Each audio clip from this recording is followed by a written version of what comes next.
I'll be reading Leviticus 19, verse 32. When you have it, say amen.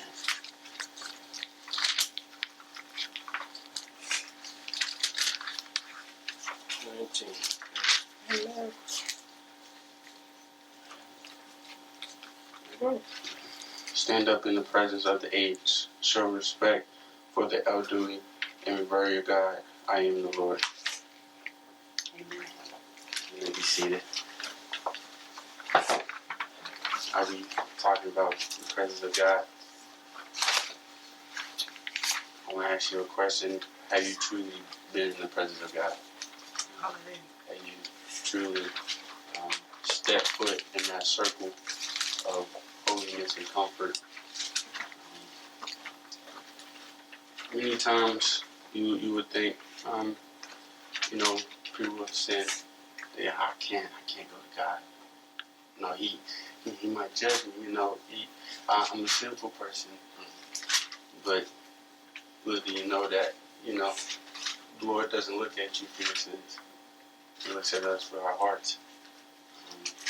And usually, most of the time, Satan won't, like I spoke about it, I think 2 weeks ago, I preached about identity and power, and how Satan will clamp you and hold you tight the closer you get to God. Well, the reason why he doesn't want you to get close to God, because when you come in his presence, you have to bow. So when you bow and he hold on to you, he has to bow with you. Ooh. That's why he doesn't want to be in the presence. Because if you read in a couple of stories, you hear about a couple men being possessed, and all they did was just be in the presence of God, and they trembled at his feet. They worshipped him. They gave him glory. And usually Satan will, you're not qualified. You can't go to God. He won't love you. You got too many stands on you. But just because you may look unqualified doesn't mean you're not qualified for a qualified purpose. You know what I'm saying? Everyone has a purpose. Everyone has a calling. And Satan doesn't want you to be made clean, because he's not clean. He's unholy. And so the problem what he had was, instead of worshiping God, he wanted to worship come to him, even though he was in his presence. You know what I mean? Oh, God created me. I got all these gifts. I can do all these things. He needs to worship me, but he keeps forgetting who God really is, who the Creator is, and whose presence he is in. His presence is sacred and it's holy. You can't come into God with self-righteousness.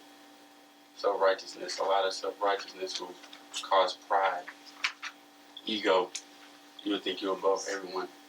Sooner or later, the Lord going to humble you, and it's going to be worse. So that's kind of what I have for today. Is more of an encouragement, but always remember whose presence you're in, who you're supposed to be around. Because when you see in movies, when the king shows up, everyone bows. So not only you, but that spirit, yourself, your heart, you surrender yourself to the king.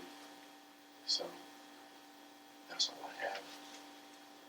I know it's short, but it's more of an encouragement to let you guys know that we know who's king.